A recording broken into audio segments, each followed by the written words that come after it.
Bonjour à tous, je tenais personnellement à soutenir cette initiative innovante prise par Hello Handicap qui permet à toutes les entreprises d'ouvrir leur recrutement aux travailleurs handicapés.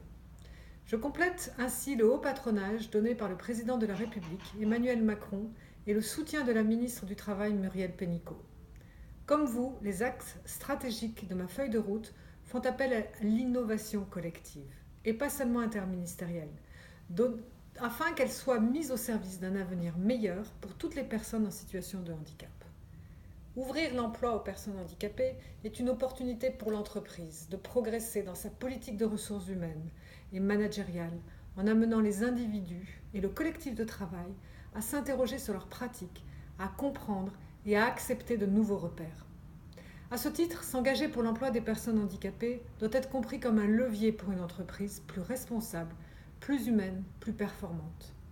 La démarche va bien au-delà de l'engagement RSE d'une entreprise. C'est un engagement qui amène à définir un projet responsable et durable pour motiver, mobiliser les équipes, pour donner du sens aux actions, pour pérenniser les entreprises et donc notre économie au cœur de la mondialisation.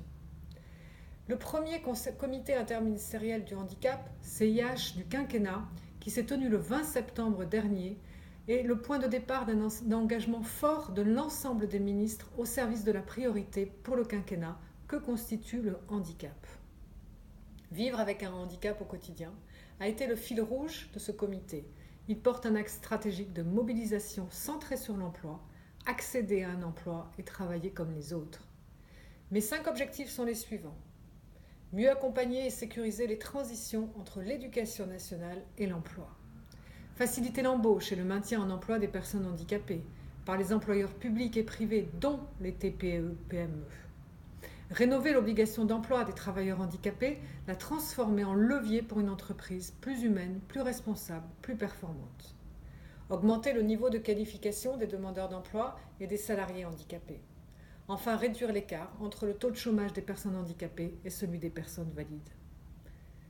Je ne peux donc que soutenir votre démarche car elle me permet de faire la démonstration par l'exemple que l'emploi pour les personnes handicapées, c'est possible. Il faut en effet multiplier les opportunités pour aider les personnes handicapées, quel que soit leur handicap, à trouver un emploi, que la personne habite dans un village, isolé ou une métropole. Les nouveaux outils de communication permettent de candidater sans se déplacer, car tout se passe à distance, de l'acte de candidature à l'entretien de recrutement. Quels que soient les éventuels besoins spécifiques, les entreprises qui recrutent sur Hello Handicap pourront le mettre en place s'il est compatible avec le poste de travail. Je remercie donc Michelin, EDF, la FNAC, Nocibé et les 50 autres entreprises de s'être engagées à recruter via Hello Handicap. Je vous encourage donc tous à consulter les offres qui sont déjà en ligne, vous inscrire et postuler à présent sur Hello Handicap. Je vous remercie.